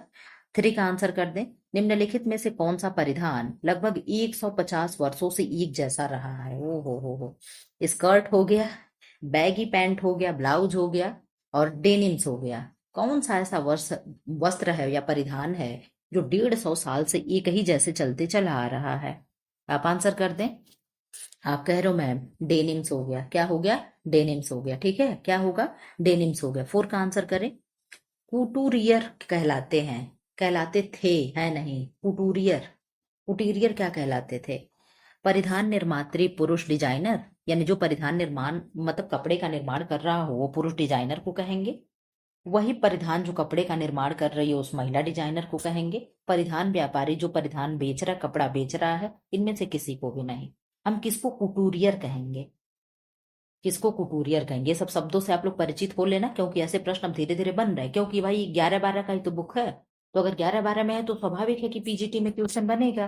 तो आप आंसर कर दिए मैम। इसका हो जाएगा परिधान निर्मात्री जो पुरुष डिजाइन होते हैं उन्हें हम कुटूरियर कहते हैं। क्या कहते हैं? कुटूरियर कहते हैं। आप लोग याद कर लेना। सिलाई मशीन में पांव चक्की यानी ट्रेडल का विकास कब हुआ? यानी कहने का मतलब यह कि पैर वाले सिलाई मशीन का आविष्कार कब हुआ? वर्ष 1852 में, वर्ष 1855 में, वर्ष 1859 में, वर्ष 1862 में। आप आंसर कर दे, कब हुआ? सिलाई मशीन में पांव चक्की यानी ट्रेडल जिन्हें कहते हैं का विकास कब हुआ? यानी पूछ रहा है कि पैर वाली मशीन में जो इस तरीके से करके पायदान पे पैर रख के डिग डिग डिग डिग करते हैं उसका कब विकास हुआ? तो आपने कह दिया मैम सी, 1859। सोच लो हम गृह विज्ञान के टीचर हैं लेकिन हमको सिलाई बिल्कुल भी नहीं, जीरो एकदम सिलाई में है, ठीक है। हम मशीन पे खड़े होते हैं ना, हम बिल्कुल भी मशीन चलती नहीं है मुझसे। हाथ वाला तो सिलाई मशीन कभी बहुत थोड़ा बहुत चला भी ले, लेकिन पैर वाला मशीन तो हम कभी भी नहीं चलाए, चलती ही नहीं, क्या चलाएंगे। तो इसका आंसर कर दें। अंतरराष्ट्रीय फैशन में फ्रांस का प्रभुत्व किस शताब्दी में प्रारंभ हुआ? 16वीं में, 17वीं में, 18वीं में या 19वीं होगा? चलो 19वीं सच में है। 6वें का आप आंसर कर दी, क्या होगा? तो आप छठे का आंसर कर रहे हो मैम, सी हो जाएगा, यानी 18वीं में। कौन सी शताब्दी में? 18वीं में। फैशन फैड्स का अर्थ है, फैशन में फैड्स का क्या अर्थ है? अस्थायी फैशन, चलित फैशन, चिरकालिक फैशन, इनमें से कोई नहीं। आप आंसर कर दे क्या होगा? ये सब शब्द आप लोगों को, इस सब शब्दों से आप लोग परिचित होंगे, ठीक है, कि फैड क्या होते हैं और लैगार्ड क्या होते हैं, इनोवेटर क्या होते हैं। आप लोग परिचित हो कि नहीं हो? बिल्कुल होंगे। अगर होम साइंस की तैयारी कर रहे हो, एक सिंसियर स्टूडेंट होंगे, तो आप इन सारी चीजों को जानते होंगे। तो आपने आंसर कर दिया मैम बी, चालित फैशन होगा, चलित फैशन होगा, ठीक है। फैशन चक्र कितने स्तरों में गति करता है? 4, 5, 6, 7। फैशन चक्र कितने स्तरों में गति करता है? आप आंसर कर दिए कितने स्तरों में चलेगा, तो आपने आंसर कर दिया मैम बी, यानी 5 स्तरों में। किसमें? 5 स्तरों में, ठीक। इधर आ जाओ। फैशन डिजाइन, फैशन डिजाइन एवं व्यापार का मिश्रण है। क्या है फैशन डिजाइन एवं व्यापार का मिश्रण? धन डिजाइन एवं विक्रय, नियोजन क्रय एवं विक्रय, डिजाइन नियोजन एवं क्रय, इनमें से सभी। 9 का आंसर आप करें क्या होगा? फैशन डिजाइन एवं व्यापार का मिश्रण है। आप लोग आंसर करें क्या होगा? आप आंसर कर दिए मैम, 9 का हो जाएगा डी, और डी यानी इनमें से सभी होगा, ठीक है। 10 का आंसर करें। परिधान की डिजाइन करने वाली स्त्री को क्या कहते हैं? अभी आप लोगों ने बाहर देखा तो क्या था? जो परिधान को डिजाइन कर रहा था पुरुष, उसे क्या कह रहे थे? कुटू, कुटूरियर कह रहे थे। क्या कह रहे थे? कुटूरियर कह रहे थे ना, ऐसे कुछ तो कह रहे थे। इसका आंसर करें आप 10 का क्या होगा? तो आपने आंसर कर दिया। मैं पहले डी वाला भी तो दिखा दें। स्त्री कुटुअर, क्या कहेंगे इसको? आप कह रहे हो मैम 10 का बी हो जाएगा कुटूरियर, कुटूरियरे, यानी महिला है तो कुटूरियरे है। अब पुरुष था तो क्या था देख ले। अगर पुरुष था तो क्या था? कुटूरियर था। कुटी, देखो यहाँ पे है ना, ये क्या है? कुटूरियर, कुटूरियर, ठीक है। और अगर महिला है तो क्या है? कुटूरियरे है। क्या है? कुटूरियरे, ठीक। इस तरीके से याद कर लीजिएगा। महिला को सब लोग बुलाते हैं ना रे कह के, मतलब ये मत समझ लेना, ठीक है। ऐसे बात हमने याद करा रहे हैं आप लोगों को, ठीक है। बकवास है, ट्रिक है। महिलाओं को रे बोल देते हैं ना, कि कहाँ गई रे, ठीक है। तो क्या हो गया? कुटूरियरे, ठीक है। इस तरीके से रे लगा दीजिएगा तो महिला परिधान डिजाइनर हो जाएगी। हो रहेगा तो पुरुष हो जाएगा, ठीक। इस तरीके से कुछ भी आप याद कर लेना बस, ठीक है। ये मत सोचना कि मैम इस तरीके से कह रही महिला होकर, कैसे, कुछ भी नहीं है, ठीक है। इस शब्दों का जीवित इंसान से कोई लेना देना नहीं है, ठीक है। जैसे धारावाहिक आता है ना तो सब लिख देते हैं कि किसी भी पात्र से इसका कोई मतलब नहीं, काल्पनिक है, तो ऐसे ही काल्पनिक है, ठीक। फैशन क्या है? जरा सा यहाँ भी हम लोग पढ़ लें, फैशन क्या है। फैशन एक शैली या शैलियां हैं जो किसी एक समयावधि में सर्वाधिक प्रचलन में रहती है, वो क्या होती है? फैशन होती है। अस्थायी फैशन किसे कहते हैं? वैसा फैशन जो कम समय के लिए होता है तथा एक बार ही आकर चला जाता है, उसे हम अस्थायी फैशन कहते हैं या कहलाता है। इसके डिजाइन ग्राहकों को लंबे समय तक आकर्षित नहीं कर पाते हैं। जैसे कोई भी फैशन आया, अस्थायी फैशन आया चला गया, बहुत दिनों तक क्या हुआ? ग्राहक को अपने तरफ खींच नहीं पाया, ठीक है। कुटूवर क्या कहलाते हैं? कुटूवर से आप क्या समझते हैं? तो फ्रांस में परिधान निर्माण कला को हम कुटूवर कहते हैं। क्या कहते हैं? कुटूवर कहते हैं। अब यही आप लोगों ने देखा कि कुटूवरे था, कुटूरियरे था तो महिला डिजाइनर थी, और कुटूवर था तो पुरुष था। इस तरीके से भी आप लोग शब्द याद कर लिख लेना। पेन कापी आप लोग के हाथ में जरूर होनी चाहिए, बता दे रहे हैं। महिलाओं के लिए पहनने को तैयार वस्त्रों की शुरुआत कब हुई? यानी डायरेक्ट रेडी टू वियर, ठीक है, यानी जैसे रेडीमेड कपड़े हो गए, ये कब से मिलना शुरू हुआ? तो वर्ष 1880 के दशक में स्कर्ट यानी घाघरा तथा ब्लाउज महिलाओं ने पहनना शुरू किया। यह महिलाओं के लिए पहनने को तैयार वस्त्रों के निर्माण की ओर एक कदम था। नहीं तो क्या था? वही साड़ी ब्लाउज वगैरह, ठीक, वही सिला सिलाया, ठीक है, सिलने के लिए। डेनिम्स क्या है? वर्ष 1849 में लेवी स्ट्रॉस ने टेंटों तथा माल डिब्बों के कवरों के लिए बने कपड़ों का उपयोग कर ज्यादा चलने वाले पैंट बनाए, जिन्हें हम डेनिम्स कहते हैं। आप लोग यहाँ पे देख लो कब बना और किसने बनाया। आप लोग इसका पूरा इतिहास जान लो, डेनिम्स कैसे बना। इतने अच्छे प्रश्न अगर आप लोग इसकी कदर नहीं करोगे ना, तो सच में बता रहा आप लोगों को कहीं ऐसी चीजें नहीं मिलेगी। और जो मन करे आप लोग फिर वो करना, हम तो आप लोग को फिर ऐसा होगा तो पढ़ाना ही छोड़ देंगे, ठीक है। सही बता रहे हैं। इतनी अच्छी अच्छी चीजें आप लोग को लिए ले आते हैं कि चलो ठीक है, ये सारी चीजें ऐसे नहीं मिलेंगी, लेकिन अगर ये सब नोट डाउन करके कहीं रिवीजन नहीं करोगे तो मेरे पढ़ाने का सब व्यर्थ जा रहा है। ठीक है, बस आप लोग सुन लेना, बता दो कौन कौन नोटबुक लिया है और ये सारी चीजें जो मेन मेन चीजें नोट कर रहा है। वीडियो तो है, चैनल पे पड़ा है, लेकिन आपको कैसे पता चलेगा किस वीडियो में कौन से शब्द थे, क्या था। तो इस तरीके से आप अपने हाथ में नोट और पेन जरूर होना चाहिए। तो किसने किया? आपने कह दिया मैम 1849 में लेवी स्ट्रॉस ने टेंटों तथा माल डिब्बों के कब्रों के कपड़ों का उपयोग करके डेनिम्स बनाया था। उसे ही क्या कहा गया? डेनिम्स कहा गया। ठीक है, थोड़ा सा यहाँ भी क्वेश्चन है, कर लें क्या? करके तब वहां पे निकल चलते हैं। लाओ कर ही लेते हैं। खोल दिए पेज तो। धुलाई मशीन की धुलाई मशीन की वस्त्र धुलाई, चलो छोड़ दो इसको, हम निकल लेते हैं, पेज ज्यादा हो गया। ठीक है, इसको मैं बाद में ही कराऊंगी, धुलाई उलाई वाला मैं पीछे का कवर करूंगी, तब मैं धुलाई पे जाऊंगी। ठीक है, जिनको भागना है भाग जाएं, जिनको पढ़ना है पढ़े, कोई दिक्कत नहीं है। ठीक है, कि कोई भाग गया, कोई है, कोई पढ़ रहा है, उससे अब हमें कोई फर्क नहीं पड़ता। ठीक है, जो पढ़ो, जो बच्चे, 2 ही बच्चे पढ़ रहे हैं, कम से कम मन से पढ़ रहे हैं। वहां पे हम लोग आधा छोड़े थे। और मानक प्राधिकरण की स्थापना हेतु विज्ञान आधारित मानक निर्धारित करने और उनके निर्माण, भंडारण, वितरण, विक्रय और आयात के नियमन हेतु की गई थी। किसकी स्थापना? फसाई की, जिससे मानव उपयोग के लिए सुरक्षित और पौष्टिक खाद्य की उपलब्धता को सुनिश्चित किया जा सके। इस अधिनियम के अनुसार निर्माण परिसर और उसके चारों ओर के स्वास्थ्यजनक परिस्थितियां बनाए रखने, यानी जहां भी कोई भी फूड मतलब ये संस्था होगी, वहां पे जहाँ पे कोई मतलब खाना वाला निर्माण हो रहा होगा, खाद्य, पौष्टिक खाद्य की उपलब्धता है, सारी चीजें, वहां के परिसर, वहां के चारों ओर का वातावरण, मतलब साफ सफाई बनाए रखेंगे। ठीक है, वैज्ञानिक ढंग से मानव स्वास्थ्य के संकटों के कारकों का आकलन और प्रबंधन का प्रावधान है। फसाई खाद्य नियमों के संकट संगठकीय मानकों या ऊर्ध्वाधर मानक सुरक्षा या क्षैतिज मानकों के अंतरराष्ट्रीय परिवर्तन को प्रतिबिंबित करता है। भारतीय मानक सुरक्षा और मानक प्राधिकरणों, जिन्हें एफ एस एस ए आई को निम्नलिखित कार्य के रूप में के लिए खाद्य सुरक्षा और मानक अधिनियम 2006 द्वारा अनिवार्य किया गया। क्या क्या इसका कार्य है, आप लोगों को मैं फटाफट पढ़ाती चली जा रही हूँ, बस आप लोग जरा सा धैर्य बनाए रखना। भोजन के लेखों के संबंध में मानकों और दिशा निर्देशों को निर्धारित करने के लिए विनियमों का निर्धारण और इस प्रकार अधिसूचित विभिन्न मानकों को लागू करने की उपयुक्त प्रणाली को निर्दिष्ट करना।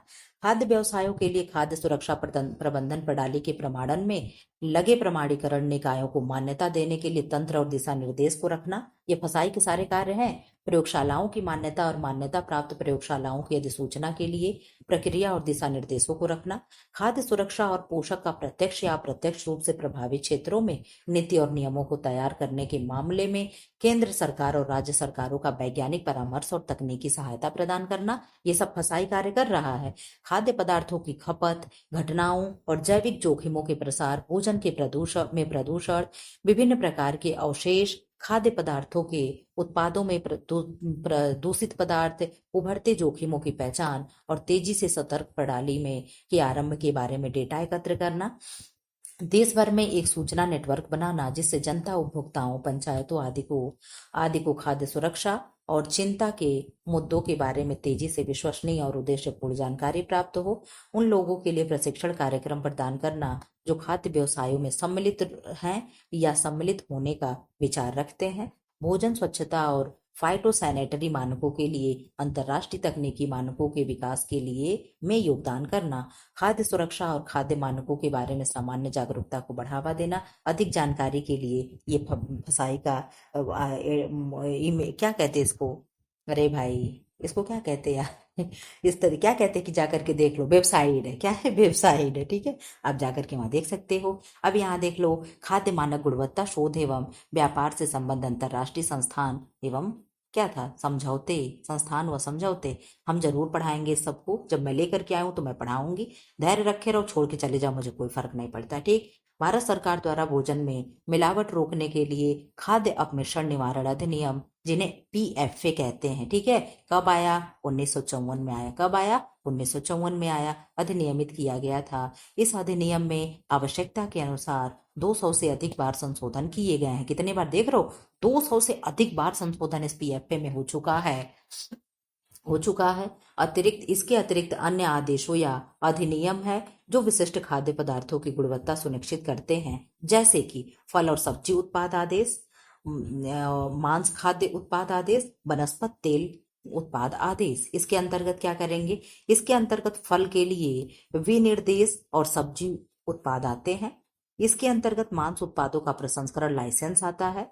इसमें वनस्पत मार्जरीन के लिए विनिर्देश और सोर्टिंग आते हैं। अब यहाँ पे देख लो, उक्त सभी कृत्यों को FSSAI के अंतर्गत सम्मिलित किया गया है और निर्धारित आवश्यकताओं को पूरा करने के लिए समस्त खाद्य उत्पाद भारत में निर्मित होते हैं या भारत में आयात और बेचे जाते हैं। प्राचीन काल से ही वैश्विक स्तर पर उपभोक्ताओं के स्वास्थ्य की सुरक्षा और खाद्य पदार्थों के विक्रय के कपटपूर्ण तरीकों को रोकने के लिए सरकारी प्राधिकरणों द्वारा खाद्य मानकों को विकसित और लागू करने हेतु प्रयास किए जाते रहे। खाद्य सुरक्षा, गुणवत्ता और बचाव को बढ़ावा देने, शोध और व्यापार को सुसाध्य करने में CAC ने महत्वपूर्ण भूमिका निभाई है। अब इस CAC का फुल फॉर्म आप लोग बताओ। जो इस प्रकार है, कोडेक्स एलिमेंटेरियस कमीशन, CAC, चलो मिल ही गया। अंतरराष्ट्रीय मानक संस्था, विश्व व्यापार संगठन, तो विश्व व्यापार संगठन क्या हो गया, WTO हो गया। अंतरराष्ट्रीय मानक संस्था क्या हो गया, तो ISI हो गया। क्या हो गया, ISI हो गया। और ये CAC आप लोगों ने देख ही लिया। अब यहाँ पे है कोडेक्स के बारे में हम लोग पढ़ेंगे कि ये CAC है क्या। तो यह 1962 में स्थापित एक अंतर सरकारी संस्था है। क्या है, अंतर सरकारी संस्था है। कोई भी नहीं कहेगा कि गैर सरकारी है। कैसा है, अंतर सरकारी संस्था है, जिसे उपभोक्ताओं के स्वास्थ्य, मानक सुरक्षा और खाद्य तथा कृषि व्यापार को सुसाध्य बनाने के लिए स्थापित किया गया है। 2024 में अंतर्राष्ट्रीय सदस्य देशों की संख्या 188 थी। 2024-13 ने लेटेस्ट है तथा एक सदस्य संगठन यूरोपीय संघ शामिल है। इसका स्वास्थ्य एवं परिवार कल्याण मंत्रालय के माध्यम से CAC का सदस्य है। ठीक है। CAC खाद्य मानकों से संबंधित विकास कार्यों हेतु एकमात्र महत्वपूर्ण अंतर्राष्ट्रीय संदर्भ केंद्र है, जिसका अर्थ खाद्य नियमावली है और यह अंतर्राष्ट्रीय स्तर पर अपनाए गए खाद्य मानकों का एक संग्रह है। CAC द्वारा प्रकाशित प्रलेख कोडेक्स एलिमेंटेरियस में उपभोक्ताओं के संरक्षण और खाद्य व्यापार में शुद्धतापूर्ण पद्धतियों को निर्धारित करने के मानक, पद्धति की नियमावली, मार्गदर्शन, कुछ अन्य सुसंस्थाएं सम्मिलित हैं। विश्व के कई देश अपने राष्ट्रीय मानकों के विकास हेतु कोडेक्स मानकों का उपयोग करते हैं। ठीक है। अब यहाँ पे ISO आ गया। ISO क्या है, अंतरराष्ट्रीय मानकीकरण संगठन है। यह संगठन राष्ट्रीय मानक संस्थाओं, जो ISO सदस्य संस्थाओं का विश्वव्यापी गैर सरकारी संघ है। ISO का मिशन वस्तुओं के अंतरराष्ट्रीय विनिमय को सुगम बनाने तथा बुद्धिजीवी, वैज्ञानिकों, प्रौद्योगिकी और आर्थिक गतिविधियों के क्षेत्र में सहयोग विकसित करने की दृष्टि से विश्व में मानकीकरण और संबंधित गतिविधियों के विकास को प्रोत्साहन देना है। ISO द्वारा संपादित कार्य अंतरराष्ट्रीय समझौतों में परिणत हो जाता है, जो अंतरराष्ट्रीय मानकों के रूप में प्रकाशित होते हैं। ISO 9000 आप लोग इस तरीके से देखते होंगे। गुणवत्ता आवश्यकताओं का एक अंतरराष्ट्रीय संकेत चिन्ह है। यस, अभी पूछ दे ISO 9000 क्या है, तो आप लोग बता नहीं पाओगे। छोड़कर तो क्लास भाग रहे हो, भागो, कोई बात नहीं है। ISO 9000 क्या है, गुणवत्ता आवश्यकताओं का एक अंतरराष्ट्रीय संकेत चिन्ह है। भाई मुझे भी क्वेश्चन कराने में बहुत मजा आता है, लेकिन मैं सोचती हूँ कि आप लोग जो पढ़ो तो थोड़ा अच्छे से जान लो, क्वेश्चन गलत ना हो। ये ना हो कि कोडेक्स के बारे में आप लोग जान रहे हो तो पूरा नहीं जान रहे हो। इसीलिए मैंने सारी संस्थाएं करा दे रही हूँ। मैं इसके बाद मैं खुद ही नहीं कुछ कराऊंगी। यह संकेत किसी संस्थान के गुणवत्ता प्रबंधन से संबंधित होता है। यह मानकों का अपनाना स्वैच्छिक इस मानकों को अपनाना स्वैच्छिक होता है, यानी आपकी इच्छा के ऊपर है, अपनाओ तो अपनाओ, ना अपनाओ तो ना अपनाओ। कोडेक्स तथा ISO के मध्य स्वैच्छिक, ठीक, स्वयं की इच्छा पे। ठीक, क्या है, ISO के मध्य अंतर निम्नलिखित। कोडेक्स क्या है, ISO क्या है, इसके बारे में हम लोग देख लें। तो कोडेक्स क्या है, कोडेक्स राष्ट्रीय नियमनों के विकास के लिए उपयोग में लाया जाता है। परिवर्तन हेतु धीमे होते हैं। अल्पमत स्वीकृत पद्धतियों का वर्णन करता है। ISO क्या है, ये स्वैच्छिक होगा, अपनाओ तो अपनाओ, ना अपनाओ कोई बात नहीं है। प्रत्येक 5 वर्ष बाद मानकों का पुनरावलोकन होता है, यानी 5 वर्ष के बाद निरीक्षण करते हैं, वर्तमान मानक औद्योगिक पद्धतियों का वर्णन करते हैं। ठीक है, यहाँ पे इन सारी चीजों का दिया हुआ है। स्रोत अगर देखना तो आप यहाँ पे देख लो।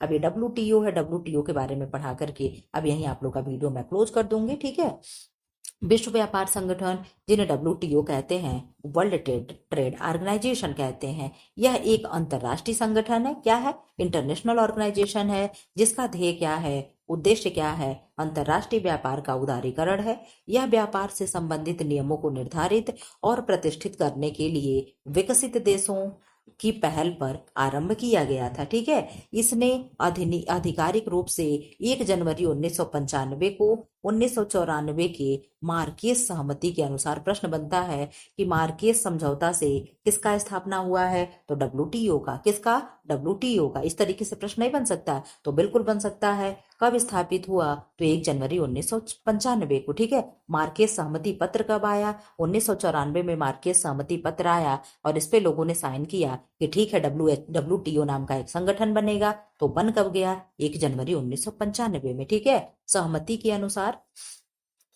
अनुसार संचालन शुरू किया। इस प्रकार 1948 में स्थापित प्रशुल्क और व्यापार पर सामान्य सहमति, जिन्हें हम गैट कहते हैं, की जगह ली, यानी गैट के जगह पे WTO आया। पहले क्या था? गैट था। ठीक है, अब क्या हो गया? उसके जगह पे WTO आ गया। विश्व व्यापार संगठन विश्व का सबसे बड़ा अंतरराष्ट्रीय आर्थिक संगठन है। ये आप लोग जान रहे हो, ये जीके जीएस में काम आएगा LT के। ठीक है, तो बिल्कुल भी कोई छोड़ करके नहीं जाएगा। इसमें 160 सदस्य देशों का प्रतिनिधित्व है।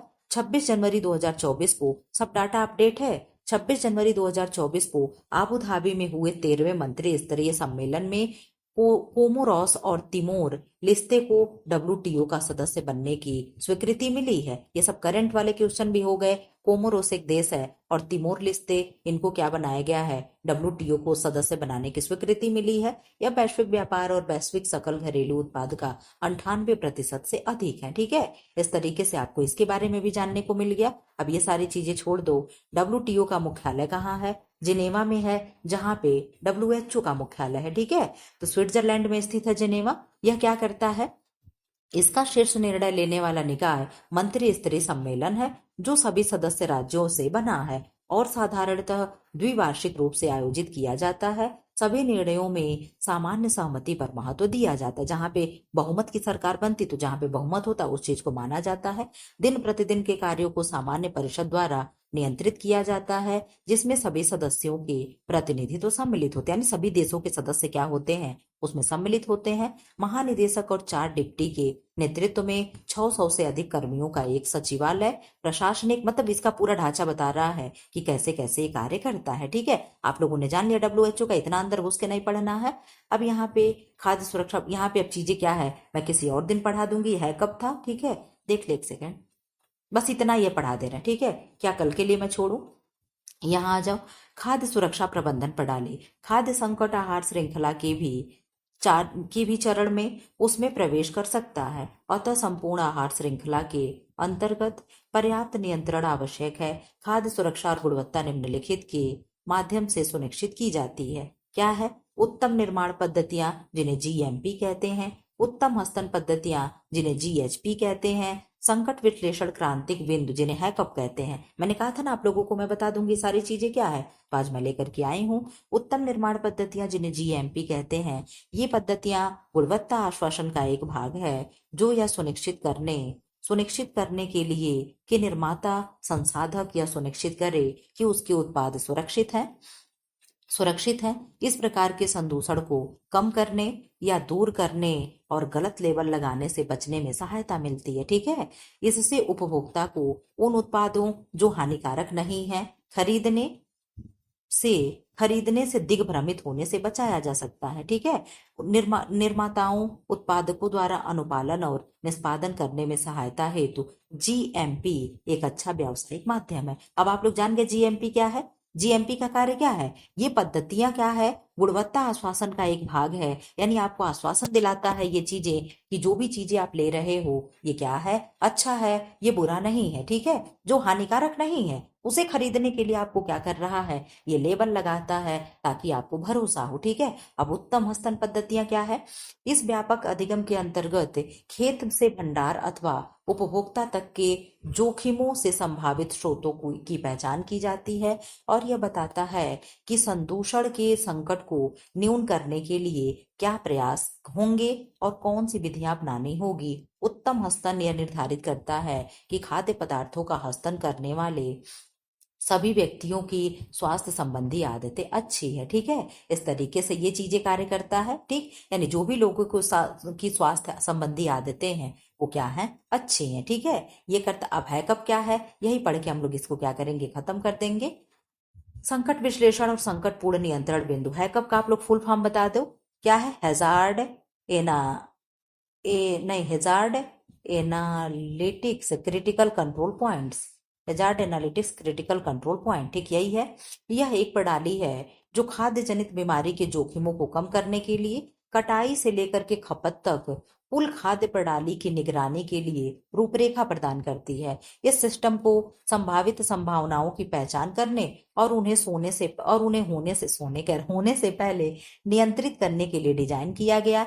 हैकअप खाद्य की सुरक्षा को का आश्वासन देने के लिए एक साधन है। ठीक है।